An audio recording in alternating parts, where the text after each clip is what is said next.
যদি কোনো মানুষ 70 বছর বাঁচে, কত বছর বাঁচে বলেন?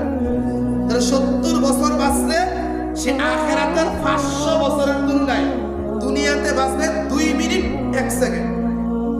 কথা বুঝেন? কয় মিনিট 1 সেকেন্ড? কয় মিনিট 1 সেকেন্ড? হ্যাঁ।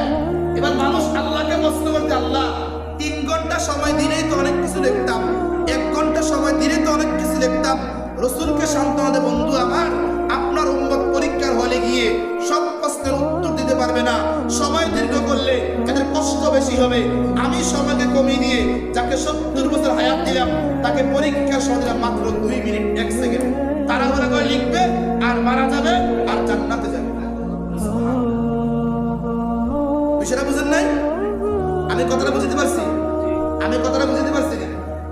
দ্বিতীয়ত, হুজুর আমি তো 80 বছর পাইছি, তো আল্লাহর রাসূল সাল্লাল্লাহু আলাইহি সাল্লাম বলেন আখিরাতে 500 বছর হায়াতের তুলনায় সে পাইছে মাত্র 2 মিনিট 18 সেকেন্ড সময়। কয় মিনিট? এই 2 মিনিট 18 সেকেন্ড সময় আল্লাহ দিয়েছে। তাড়াহুড়া করে কোনো মতে নামাজ পড়া, কোনো মতে হালাল করা চাইতে ডাইল ভাত খাইয়া, কোনো মতে ফরজ ওয়াজিব সুন্নতে মুআক্কাদা বিধানগুলো পালন কইরা মরি আর জান্নাতে যাই। বিষয়টা বুঝেন নাই? কিন্তু হেতে মনে করছে 2 মিনিট হায়াত পাইয়া কখনো ডুপ্লেক্স বাড়ি, কখনো 10 তালা কান্দির পার, কখনো 20 তালা ঢাকা শহরের ভিতরে তৈরি করছে। সময় কয় মিনিট? সময় কয় মিনিট? হ্যাঁ, তুই গাদ্দারি করলেও তোর সময় 2 মিনিট, তুই ভালো কাজ করলেও তোর সময় 2 মিনিট, তুই গুনাহ করলেও তোর সময় 2 মিনিট, তুই নেক আমল করলেও তোর সময় 2 মিনিট, তুই খেললেও তোর সময় 2 মিনিট, তুই আল্লাহর কুদরতি কদমে সিজদা দিলেও তোর সময় 2 মিনিট। এটা মনে রাখিস। কিন্তু মওতের পর কে তার 2 মিনিট সময়ে তার দুনিয়াতে কাজে লাগাইছে স্পষ্ট আল্লাহ পাক সবার সামনে প্রকাশ করে।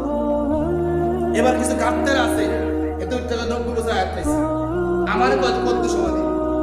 তো 500 বছরের তুলনায় এই লোকটা মাত্র হায়াত পাবে 2 মিনিট 36 সেকেন্ড।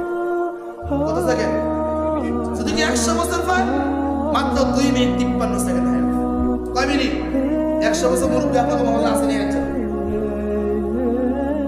মানে 3 মিনিট সময়। কয় মিনিট সময়? তাহলে সময় কম দিয়ে আল্লাহ কি ইহসান করছে না জুলুম করছে? ইহসান করছে। সময় কম দিছে, পরীক্ষার হলের প্রশ্ন সহজ,